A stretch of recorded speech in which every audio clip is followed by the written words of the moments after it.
Good morning, everyone. Hope we're all fine today. Just maybe saying to get Facebook on board.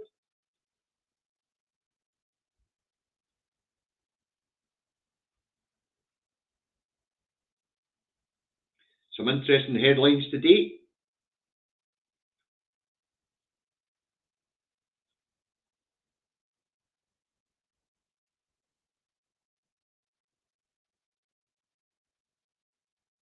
Okay, that's Facebook on board. Morning, everyone. Morning, ring the week. Good morning, Christina Mackey. Happy birthday. Huh? Yeah, a couple of minutes till we go up there the 50 mark, and then we'll get Facebook on board. Oh, and Aki's, you were asking about my MOT. It failed, but I knew it was gone. It's nothing big. That'll be sorted by Monday.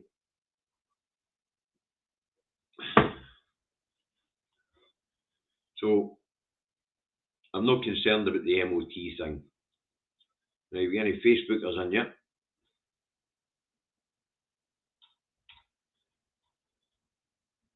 Nope.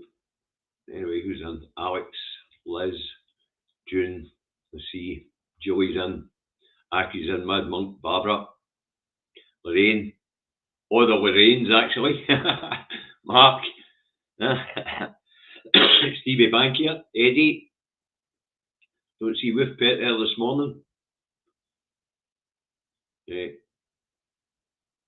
Right, we're up there at the 50 mark, folks, so let's get this broadcast underway, shall we? Indy Truck Davy on the 1st of the 11th, 2024. How did we get there? Good morning, Rignoy. And anyway, it's Indy Truck Davy, put the truck not home in his office, as he always is these days, in Salisbury, North Lanarkshire, but it's a dank, damp morning, but it's quite warm at 12 degrees. And I see it's looking fine in Old Reekie. Great stuff. Yeah. So apparently it's nice in Edinburgh this morning. So it is. Right, let's get this going, shall we? First headline this morning is in Murdoch's celebrity rag, The Sun, and it goes on, Sturgeon telly storm. Nick in 25k election fee fury, tax route as money paid to new company. What a lot of nonsense. So she set up a management company to manage her media and fees and to manage her media appearances. This isn't unusual. Almost all the celebrities and politicians have a management company, especially prominent ones. And as Miss Sturgeon is quite the stateswoman, 25k's chicken feed compared to what people like Boris Johnson and the lettuce get for TV appearances and for speaking at after dinner speeches. There is no doubt that when it comes to statespersons, Miss Sturgeon's up there with the best on these islands. So 25k for the TV company to get her to do some election coverage. Fucking bargain. Absolute bargain. When you think about what it would cost to get Bojo to do the same thing. Fury my arse. None of us knew about it. Let's see, Murdoch and his rag like to make pish up. It would appear they're still frightened of Miss Sturgeon.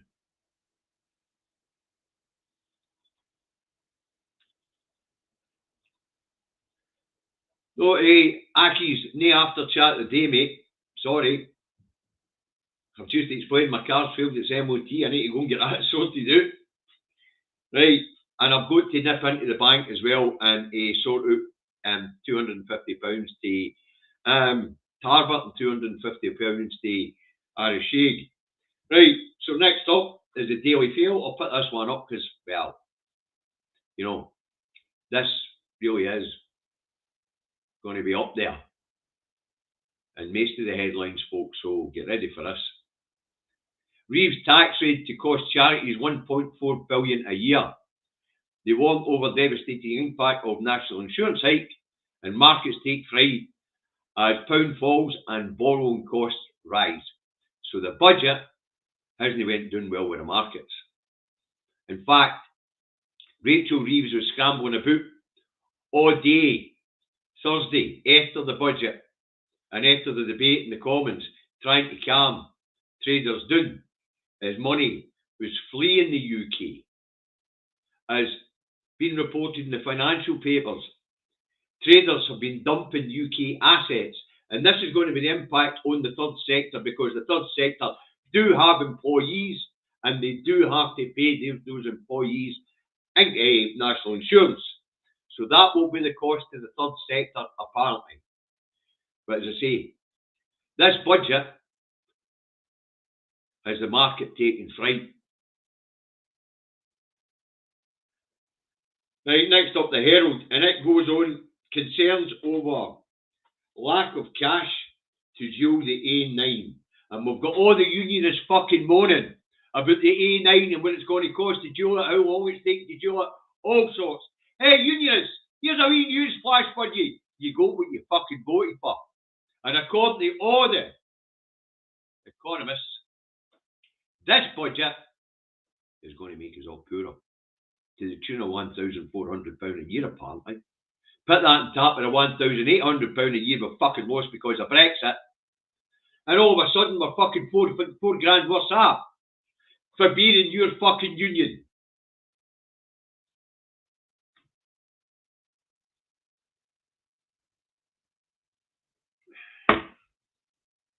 So the markets take fright at Reeves's budget. There'll be no investment, and according to what we're being told, GDP fell 15% because of Brexit. We're only 4 years into Brexit. 15 fucking percent. And according to the OBR, the only way to fix the situation is to rejoin the customs union and the single market, which isn't an option because Labour will not entertain the notion. So the RAIN bloody think tank and fiscal watchdog tells them we're fucked and there'll be no growth unless we rejoin the European market. The other interesting thing about that OBR report that was out is it wasn't £22 billion of black hole, it was 9.2 that was promises for for projects which never got off the ground. So actually there was no fucking cost at all to the public purse. This stuff is bollocks. They like treating us all like fucking idiots. The Telegraph has markets turned on Reeves. Capital flees UK as traders ditch UK assets. So much for that fucking growth. They were really in the fucking doldrums because they needed that growth to cover their borrowing, allegedly. Right, the National has budget 500 million question for Scotland. 21's 3.4 billion could only be 2.9 billion. That's because some of the things that were announced in the budget were promises to do in the future. So there's no consequentials until they actually get to fucking doing them. So that's what that's all about. The Times goes on. Soaring cost of sickness claims. It would appear that people are getting ill and staying ill longer or just not getting better because there is no treatment available on the NHS, apparently. I've never had a fucking problem. My wife's never had a problem, but apparently there's no treatment on the NHS. So, apparently the cost of sickness benefit is going up exponentially, and apparently according to the Times it will be unaffordable shortly. Right, the eye tells us interest rates to fall more slowly after budget, economists warn, and that's because of inflation. There will be inflationary pressures created by this budget, and that will keep interest rates artificially high, and that's going to hurt people who are at the very edge when it comes to paying their mortgages. In fact, John Swinney wrote an article the other day about his concern about people who may have their homes repossessed because of the interest rates being so bloody high. Right. Now the Scotsman goes on. SNP U-turn on rape trial without jury. The pilot programme has been scrapped.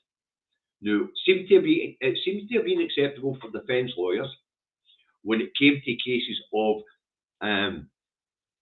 civil violence, violence against your partner, or your family, or your friends. Apparently that's fine in the family courts, but it's not alright for rape. And I have to say, I agree. The clear-up rate for rape is disgraceful. Absolutely disgraceful. And the amount of convictions are way too low. But there must be due process. And these people must appear before a panel of their peers, a jury, to be judged. Especially with sexual allegations, because it's a he says, she says situation.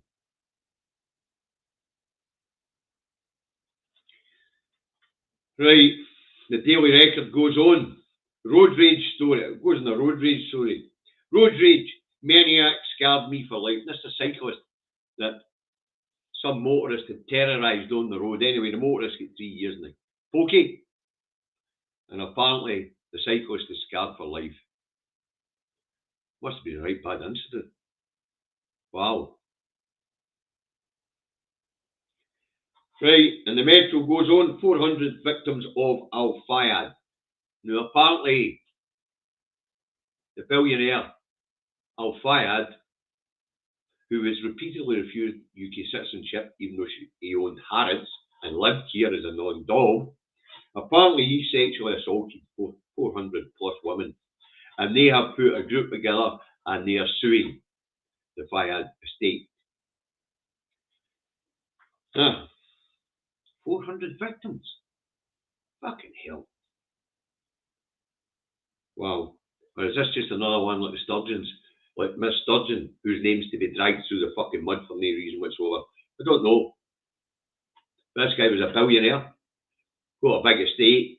These women weren't a chunkier. And if he did sexually assault them, then they deserve to be compensated. Right. What's the star go for us? Love this star, guys. Absolutely love this star. So let's put the star up because I love it. And this one is a typical Daily Star headline. And I absolutely love it. Here we go. Spoil sport ban booze from children's song. What did they do with the drunken sailor? So it would appear they want to take the oh ho ho or ho ho ho out of the rum. Or is it the other way round? The rum out of the ho ho ho. Ah well. Anyway, apparently they want to ban the mention of rum in the children's song. Loads went crazy. But the star's brilliant. You just love this star. So, you never know if anything on the front page of the star's actually true or no. You just got to love their boffins. They are the best. When it comes to boffins, the star has the best. Brilliant. At the end of a gloomy 20 minutes talking about the news, or even less in this case, there isn't that much in it. The star always brings us a smile. Anyway, the news is real news as we start to be able to break down this budget. Looks like some of the money that was promised to Scotland's pie in the fucking sky. And it would appear that there's been a backlash against the budget from the traders, and they are dumping British assets. The pound's down. Thanks, Dylan. The Daily Star is like a GTA News paper. Aye, the Star's brilliant, son. So, aye, the markets have not taken the budget well, folks, and that's not a good thing. There it is. Oh dear. Oh dear. Looks like hard times ahead, folks. Hard times ahead. Right, that's it for this week. We'll be back on Monday to do it twice. I'm away out now to help the economy. I'm going to nip to the local tyre centre and get a couple of tyres put in the back of my motor.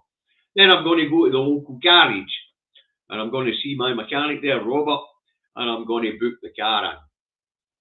And that'll probably put £300 or £400 for support into the local economy, which is fine.